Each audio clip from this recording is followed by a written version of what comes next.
అన్ని మతాల పట్ల సమానంగా ఉండాలన్నారు సీఎం రేవంత్ రెడ్డి. దానికి సంబంధించిన బ్రేకింగ్ చూస్తున్నాం. ఇతర మతాలను కించపరిచేలా వ్యవహరిస్తే కఠిన చర్యలు తీసుకుంటామన్నారు. హైదరాబాద్ ఎల్బీ స్టేడియంలో క్రిస్మస్ ను పురస్కరించుకుని ఏర్పాటు చేసిన వేడుకల్లో పాల్గొన్న సీఎం రేవంత్ రెడ్డి వచ్చే అసెంబ్లీ సమావేశాల్లో హేట్రేట్ చట్టం ప్రవేశపెడతామన్నారు. ఇప్పటికే ఈ చట్టాన్ని కర్ణాటకలో తీసుకుని వచ్చారని వివరించారు.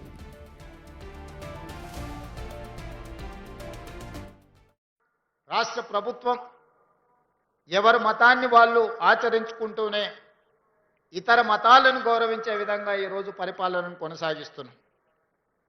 నాకు నచ్చిన మతాన్ని నేను ఆచరించవచ్చు, అదే సమయంలో ఇతర మతాలను గౌరవించే వాతావరణాన్ని రాష్ట్రంలో తీసుకొచ్చినాం.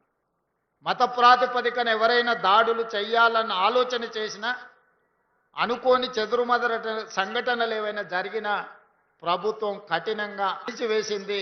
అట్లాంటి వాళ్ళ పట్ల అప్రమత్తంగా ఈరోజు మా ప్రభుత్వం వ్యవహరిస్తున్నది.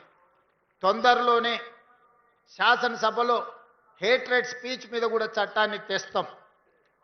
ఇతర మతాలను కించపరిచే విధంగా ఎవరైనా మాట్లాడితే చట్ట పరిధిలో వాళ్ళని శిక్షించడానికి అవసరమైన చట్టాన్ని ఈ మధ్య కాలంలోనే కర్ణాటక రాష్ట్రంలో కాంగ్రెస్ పార్టీ శాసనసభలో ప్రవేశపెట్టి ఇతర మతాలను కించపరిచే విధంగా, ఇతర మతస్థులను తక్కువ చేసే విధంగా మాట్లాడితే శిక్షించే విధంగా చట్టాన్ని సవరించిండ్రు.